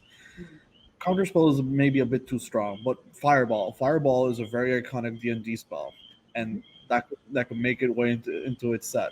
Like something like invisibility is another very iconic spell. Some effects that might add those. Just thinking about those iconic spells on D&D and which ones Mhm. could make it through as actual spells for Magic the Gathering. The second thing I want to add is, so if it's Innistrad and it's vampires and there's werewolves, generally the other faction in Innistrad is humans. So if they're gonna like, maybe if this entire set is based around like every single card werewolves or every single card vampires, then maybe it won't work. But if not, like if it's mostly just seeded and heavily towards one or the other, then humans might appear. And more humans generally makes modern humans and legacy humans better. Mm-hmm. No, yeah, there's a lot of things that I would say. These sets are really interesting, especially the D&D one. I'm really interested in that one to see where things go. Like we were mentioning about like iconic things in D&D.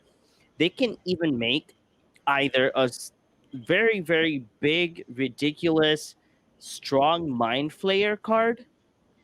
Call it an Eldrazi. Just go crazy.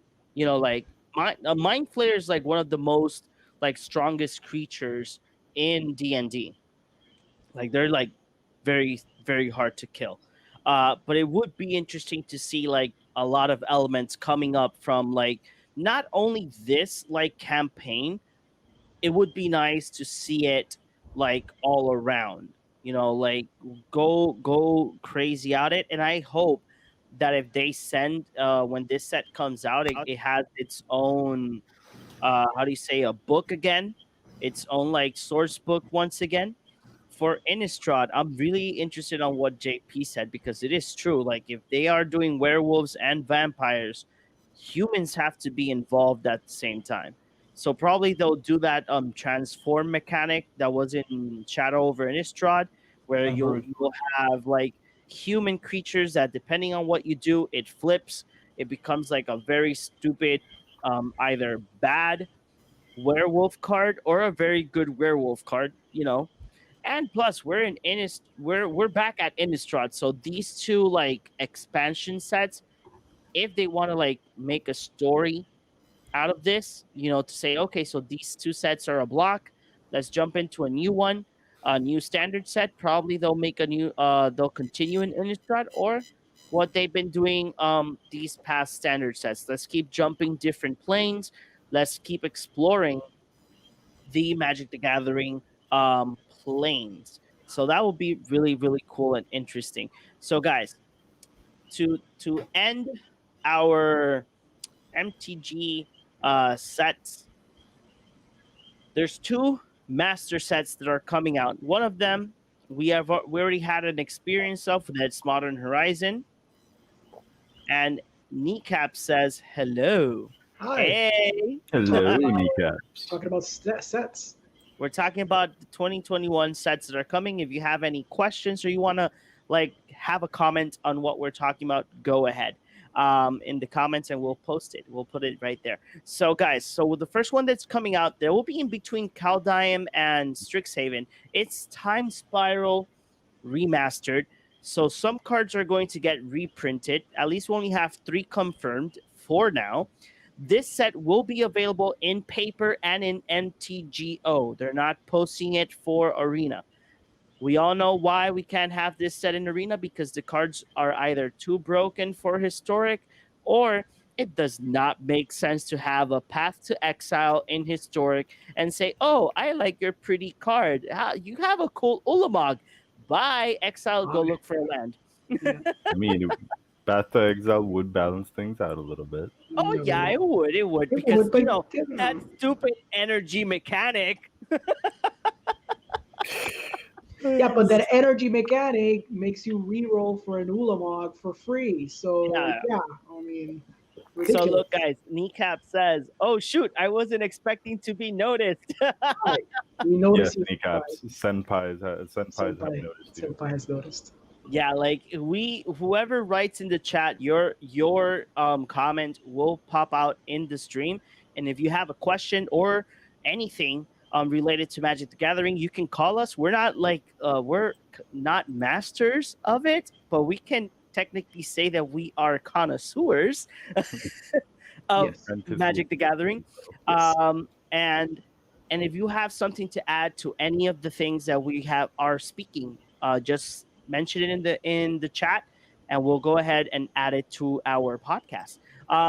So, guys, the 4 cards that are right now spoiled for this Time Spiral Remastered, just in case, all these Time Spiral cards, I think it's the ones that are with the logo, with the Time Spiral logo. They will be on their original border and their original art. So the 4 cards right now that are mentioned are Chalice of the Void, Path to Exile, Relentless Rats, and I forgot the other one. Great. Awesome. Let me go ahead and see if I can find the other one. Mm. But while I find the other one, Orengo, tell us what you think about this Time Spiral set. It's an iconic set, so it's gonna sell gangbusters. I'm glad it's not it's not gonna be in standard for obvious reasons, because it's gonna be too broken if it's in standard, to be honest. If they got it's not gonna be historic or pioneer or any of those things. It's cool that they're reprinting stuff like Path to Exile and Original Border. We've seen this experiment before since Mystery Boosters, and followed by the List, which was a flop. Like, the List was a horrible, stupid idea. But Mystery Boosters was great. Wizards, please do more Mystery Booster boxes of other stuff that you want to reprint. Just in case to add, Orengo, before you continue, those are the only 3 cards. I got mistaken by what we're going to mention in Horizon. Okay, So, no problem. Awesome. After Exile, Chalice of the Void, and Relentless Rats are the 3 previews that they gave on Zendikar Rising presentation for this set. And Chalice and Path are excellent for Modern, so it's cool. It's cool that they're giving love to Modern, like this set, and obviously Modern Horizons 2 are obvious, love to Modern, even though they clearly don't seem to care too much of Modern right now. But it might show us that next year is the year of Modern. Who knows? Since there's 2 master sets, and they seem to be kind of like pushing for Modern, like, oh, we haven't forgotten you guys. We promised not to cancel all the Modern events that we have. Like, maybe that's what they're planning a little bit. Who knows? I like Time Spiral. It's cool. It's a cool set. I like time shifted cards because they make cool kooky stuff. I want a demonic tutor in blue. That'd be great. So No. make that happen. Yeah, it's fine. Don't think about it. It's okay. I want a gamble in blue. I want a gamble. I want a lightning bolt called blue strike bolt in blue. No. Cool. Cold bolt. Yeah, exactly. Thank you. I want. How about no? I want a lot of stuff in blue. I want a lot of stuff coming to blue. I want the only thing they should print in blue is more no. That's it. Just no. Like a Simeon Spear Guide in blue, like an icy Simeon Spear Guide. I want that in blue. That'd be cool. It'll be a cute little ramp, you know. No, Orengo. No. The final thing I want to say, it'd also be cool, and I think probably Wizards gonna like do it. If we're not mistaken, in the original Time Spiral or Future Sight, I don't know, probably Time Spiral, they did this thing where some of the boosters had OG reserve list cards, but it was because Wizards bought them from secondary markets and then they put them in the booster. So they might do something akin to that. Like I'm guessing they're gonna do like an equivalent to the list in this set, but obviously more widely available because I don't think they're gonna limit the Shadows of the Void supply. Hopefully, praying they don't. Um, but they might do the thing to where you might crack a booster and get a Black Lotus. They might do that. Like it's a possibility. Maybe not that expensive card, but maybe something less expensive that's on the reserve list. Like if they've been thinking about Time Spiral remaster for a while, which they probably have, they might have already been buying slowly some of these older cards to seed them in boosters, or maybe Dual they have like a lands. collector's booster box where you're guaranteed one reserve list card. But we bought them from collectors, so it's fine. It's not we're not reprinting reserve list cards, not yet, anyways. So that might be the way to get around it and still be faithful to what original Time Spiral did. That's it. Okay, Chris, what do you think about this Time Spiral remastered? I mean, what else can I say? I think it's gonna be freaking insane, and I just like the fact that we at least have all of these reprints of fun cards like Path to Exile, because I like secretly hoard Path to Exiles. Nunca like you guys. Whenever you do see my binders, you never see my Path to Exiles because I'm kind of like hoarding them in a little corner. So getting more editions of like getting more Path to Exiles to add to my list. It's actually great. I enjoy that idea, and I've really been wanting Chalice of the Void because reasons. So I'm totally into this. I'm into all of the cards that are basically in Time Spiral, even the bad ones. So I just like old Magic. Old Magic is great Magic, Mhm. and the chance to buy old Magic cards at lower prices excites me because there's other words that I can use, but I don't think Twitch will allow me. I think Twitch is not going to be the problem. YouTube will be the problem. Yeah. Okay, JP, what do you think about this Time Spiral set? So I'm just thinking about how Time Spiral was Block was Time Spiral, Planar Chaos, and Future Sight, and if it all just comes together, or is it just gonna be Time Spiral per se? Because thinking about the block entirely, like Planar Chaos had a lot of effects that were just twisted, like Chaotic, but a white bolt or something like that. Like Evinkar was, I think it was Evinkar was like a white creature instead of being a black creature. And Future Sight had mechanics that were later on used. Like the morph mechanic was a new, like actually, I'm not no, the morph mechanic was not a new mechanic, but since it was in Future Sight, it was spoiled to be further along in Magic history, and it was reused in Khans of Tarkir. A few other cards, like even Mindstreamer was reprinted as a card in Amonkhet, even though it was like a special card, and it was reprinted again in another set future on. So if they're gonna like print new cards, then maybe that could be a thing where they just spoil a little, like, oh look, this is a new mechanic, or if they reprint old cards, maybe they could also reprint the old Time Spiral cards, like the old border time spiraled cards. That could be interesting. They're Okay. doing that though. They are. They are. Yeah, Yeah, they they are. are. They are. They're all the time all the for what they mentioned in the Zendikar Rising presentation, all the cards will be on their original border and original frame and everything. Mhm. That's amazing. Yeah. So at least everybody was talking, and the only thing I was imagining a long time ago, I think like around 3 years ago or two, I don't remember. So I got to interview Stella Chu, that she's like a very famous cosplayer. Actually, she's right. I have her print right behind me. And I remember that I was interviewing her, and I asked her because she made like this set with different cosplayers that was called Pokemon Dominess, and it's like bondage meets Pokemon, and they were doing all of that with the evolutions. And then when we started talking about that, I remember that I just imagined how Wizard of the Coast were like the R&D team. They were like, "Hey, so time spiral. We have liberty of doing what we want." And I imagine this one person going, "So we can be naughty and just pick cards from the reserve list, huh, huh, huh."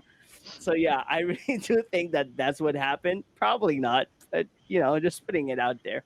So guys, the next set, it's we're revisiting Modern Horizon. Modern Horizon 1 was really good. It had this broken ass planeswalker that broke Modern for a while. And then, if I'm not mistaken, I think it got banned. Yeah, I think it did got banned. Like sticks. What's it? It's like Yeah, Vin- strict. Ren and Stick? I don't know. Whatever. Yeah, Ren and Sticks, whatever. Ese way. The stick guy. Did he got banned in Modern? I don't don't he got remember. banned. He got banned. He got banned. No, but I think Ren and Six got either restricted or banned in Legacy. No. Yeah, that sounds about right. Oh, okay. Yeah, okay. That Yeah, sounds but about right. yeah. Yeah. Hogak got banned in Modern. Yeah. Yeah. Oh, yeah. Yeah. Oh, But my actually, God. before you guys move on to Modern Horizons 2, Mhm. quick thing about Time Spiral. Will all the cards get reprinted though? I ask this because when I was playing Magic Arena, for some reason I could not find, like, even when I did like the not collected filter, I could not find Gonti's Ether Heart. Like it was like it's missing from the I noticed that they put Ether Revolt or Ether however the word is pronounced. Aether Revolt. Ether, whatever. Ether Revolt was in there with Kaladesh, but then I didn't see Gonti's Ether Heart. Yeah, because the Not- thing is not that all of them got- these are called remastered sets.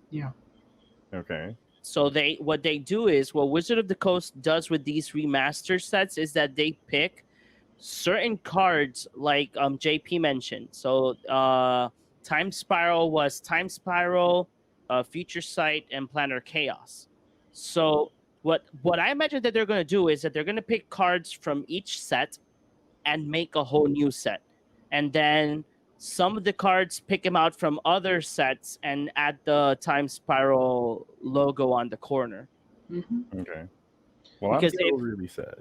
Because Yeah, because- remember in Almcat for the remastered in MTG Arena, well, we had Anger of the Gods, and that was not a card that was available in Almcat. We had Sweltering Suns. It was basically the same thing, but with cycling, But we got Anger of the Gods with a new art and everything. But we're not going to see that in paper. We're going to only see it in Arena.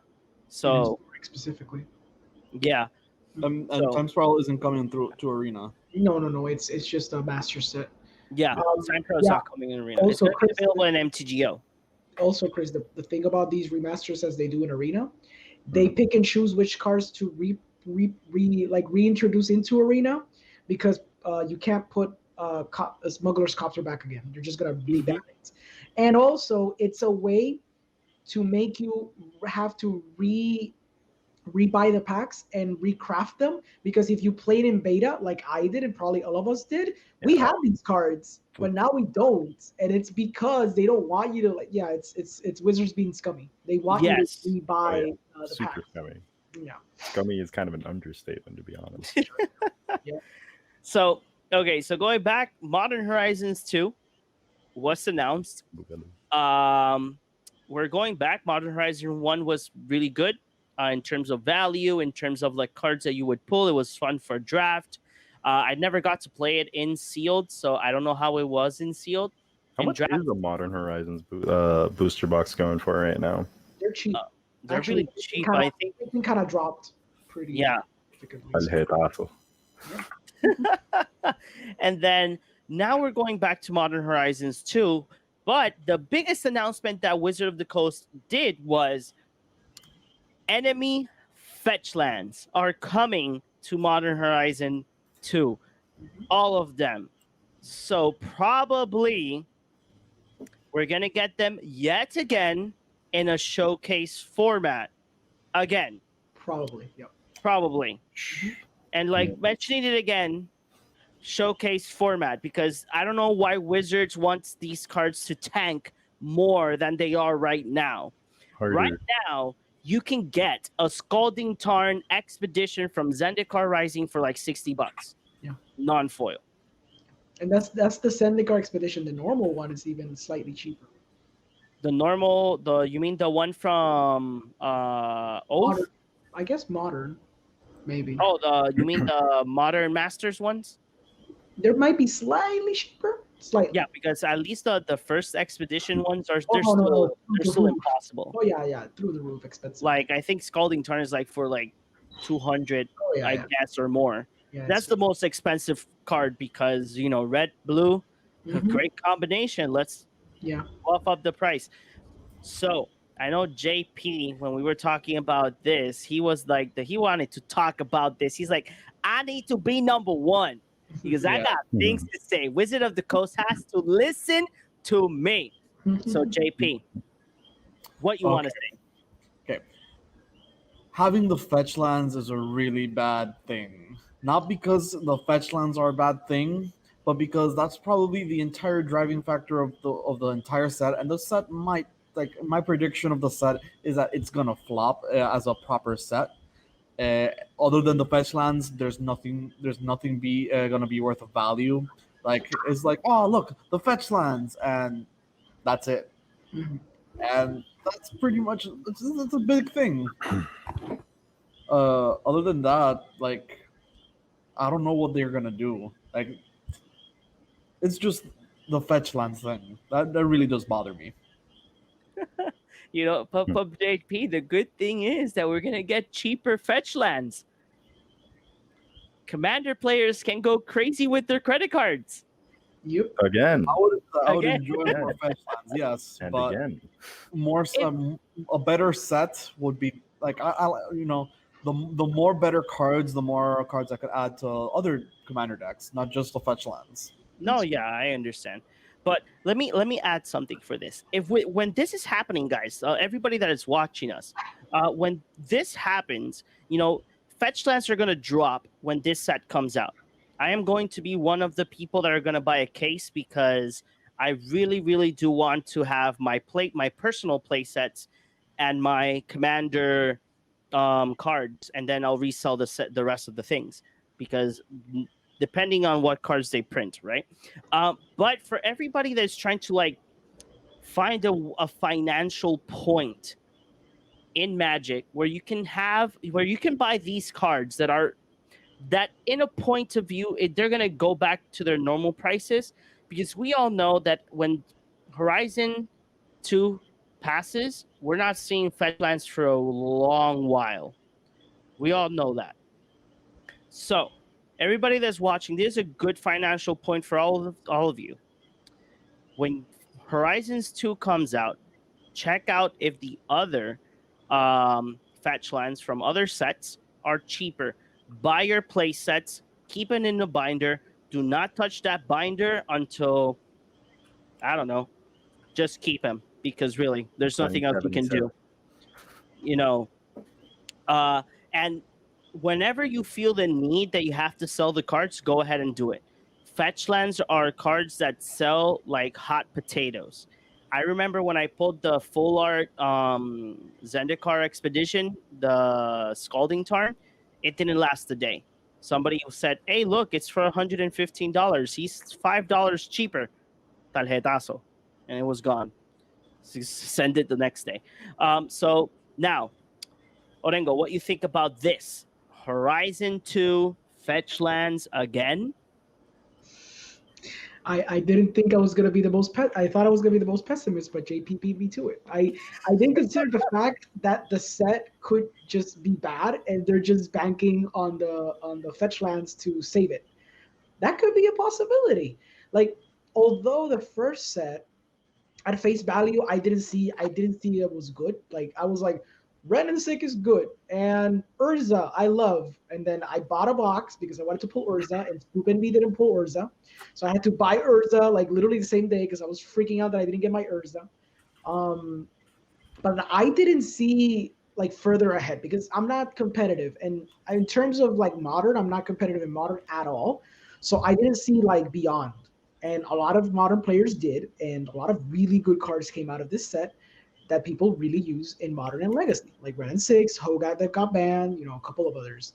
A lot of the snow mechanics are used and used pretty efficiently. So the set was a hit in terms of introducing new cards, bypassing standard because they wanted to make it stronger for modern and for legacy and vintage, and they succeeded in that regard. I don't know that they'll do a generally bad set in Modern Horizons 2. They might just bank on the fact that it is the fetch lands the selling point, and they might take a step back and be like, we don't need to try too hard, I guess. Maybe.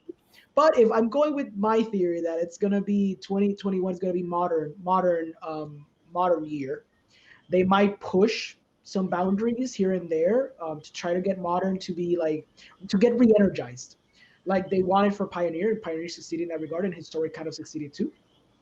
They might want to re-energize modern, so they might push and get like some broken cards in the mix, which eventually might get banned, which might be freaking horrible. I am excited in having a print to demand set, with fetches, because they're gonna tank the price, and if they do a collector booster, which we all know they will, it's gonna tank them even further. We're gonna get to a point that maybe these enemy fetch lands will be cheaper than the cons fetch lands, which would be so hilarious because the con fetch lands are like $10, and I could see some of these enemy fetches going for like 20. And if they do like an extended art one, and like you said, a showcase one, so there'll be like 3 versions of the fetches, and like they might go insane with it. But that's good for us because all these modern players need them. All us Commander players have been clamoring for it. It took him far too long to do it, and I'm happy it's on a print to demand set. We still can get Modern Horizons really cheap right now, actually cheaper than when it was released. Yeah, 177 for what I Exactly. saw on It TC. is actually cheaper than when it was released. So Te apuntado el tarjetazo. there's and there's still so many Modern Horizon like booster boxes out there. And Ren and Six dropped from like 80, $90 to like 50. Urza was like 40, now it's like 20 something, 30-ish. So everything is dropped, and that's great. It's great for all of us. Like, if you want to buy a box, like you're gonna get pretty much like 2 or 3 fetches easily. And Wizards, although they've been known to change their tune, they have promised never to release lands at a mythic level. Hopefully, this won't be the time where they test the waters and make them mythic. No, they mentioned that they're going to be rares. Oh, thank Christ. Okay, so since they're going to be rare, that's going to be great because the prices are really going to tank. So it's really great for all of us. So, just hold on to Modern Horizons. Okay, so what do you think, Chris? I'm just excited about fetches like everybody else is. And even though there aren't going to be any old cards in Modern Horizons 2, I do feel like Modern Horizons manages to really, at least the first set, managed to really capture like that old Magic set feeling. And that's like, to me, when I play Magic, that is the best feeling in the world. So I really hope that it's as good as the first set and that they don't find a way to botch this. I guess that's been kind of like my entire statement of the night. I just hope Wizards doesn't find a way to mess it up, because it isn't the first time where we're like, oh yeah, like Wizards is launching this potentially really cool product, yay, and then they fuck it. Like, I don't know. It's been a pattern before, and I just hope that Wizards isn't thinking about doing that again. If I'm not mistaken, one of the sets that was like notorious for it was one of the older Master sets. I think it was. I can't remember the name right now, but I know that there's like, when you talk about Master sets, there was always like the first set, which is like, oh my god, yes, it was such a good set, and then they were like, oh, what about this one? I was like, no, Iconic Masters. Iconic. Iconic There we Masters and Eternal Masters were the 2 master sets that. I think Eternal was pretty good. No, Eternal Yeah, was it was Eternal was pretty good. good. Iconic and Masters 25, those two came basically a few months apart, and Yeah, they were. Masters 25 was horrible. Yep. Horrible. Exactly, and I that's my remember. fear with Modern Horizons too. Like, what if like they're just banking on, oh, we made a good name and we're putting fetch lands in there. Oh, this is our set to botch. Like, I just really hope that that's not what happens with this set. No, yeah. Because I remember Masters 25, they had this card Tree of something. I think it was Tree of Pure perdition. Prejudice. Tree of Perdition. Oh yeah, I remember that there was this joke running around in certain TCG stores that if you would pull that mythic, you could give the booster pack to the store owner and they will give you another one. Yep. Yeah, I remember because ISD had this big tournament. I don't remember.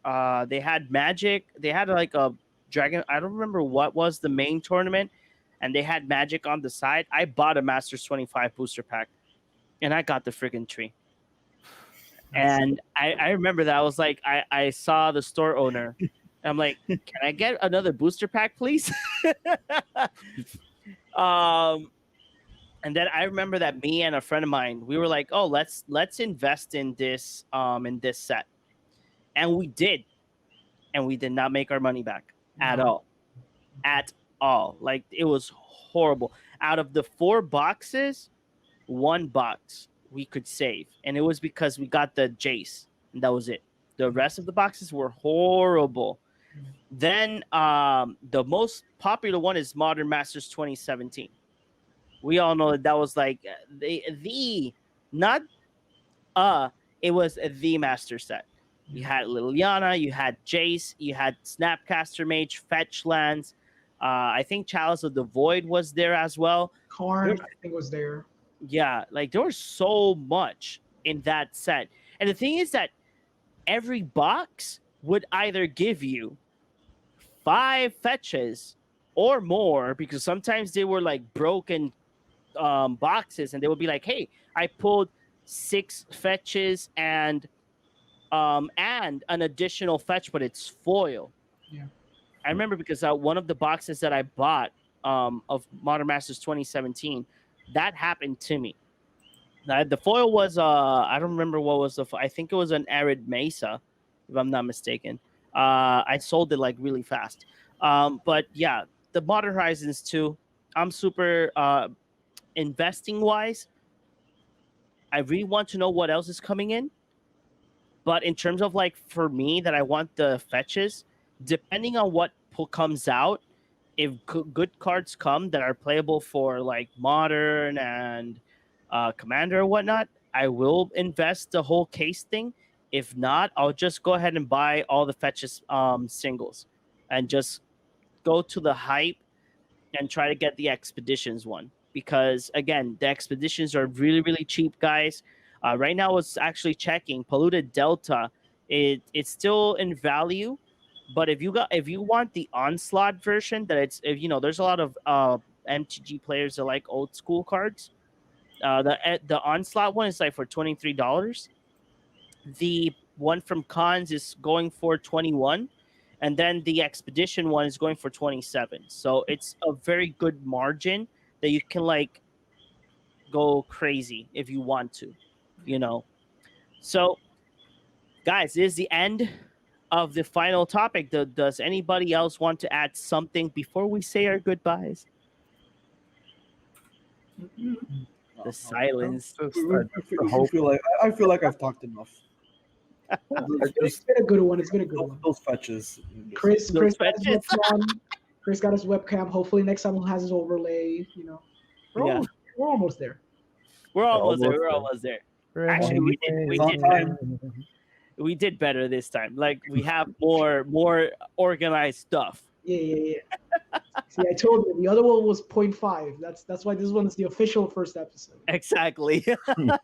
That's why if everybody listens to our podcast, the podcast is available. Once again, it's available everywhere. We're only missing iTunes, but the thing is that iTunes takes forever to like get accepted. But we're everywhere. Spotify, Overcast, radio, TV. We're everywhere, guys. So your favorite platform, you can go ahead and look for us at Cardboard Cave, and the episode point 5 is available right now. Okay, guys. So, Chris, where can they find you? Well, I have my Twitch in which I do things sometimes. It's called Crisscross13. If not, you can just pretty much try to find me on Facebook. Whenever you visit our Facebook page, you will probably see me dropping a few things there every once in a while. So yeah. Okay, JP, where can they find you? You can find me every episode on Cardboard Cave. Didn't expect that, but that was cool. That was cool.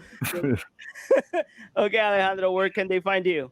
Well, now you can find me in this podcast in the Movie Guy. See, Omar, I told you, I told people I'm in the Movie Guy podcast.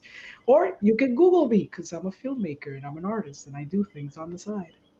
Really cool things, awesome things. Oh, Yeah. thank you. I appreciate it. It is true. Pretty cool things. Pretty cool things, guys. I've seen his work and oh my God. Okay, guys. So thank you for joining us tonight. We will see you next Saturday again at the same hour. Hope you guys enjoy every episode that we do. We will talk about the topics for next Saturday during the week, and then we'll drop it off on the Facebook page. So don't forget to like our Facebook page, Cardboard Cave podcast, and there we put sometimes we put interesting news or clips of the show like that you guys can share. And if you guys have a favorite moment of the live stream, go ahead and clip it, and we'll go ahead and showcase it in our Facebook page like that you guys can be part of this community that we're starting. And as well, guys, this episode will be live on YouTube on Monday. So expect it live on Monday if you didn't get to see it live.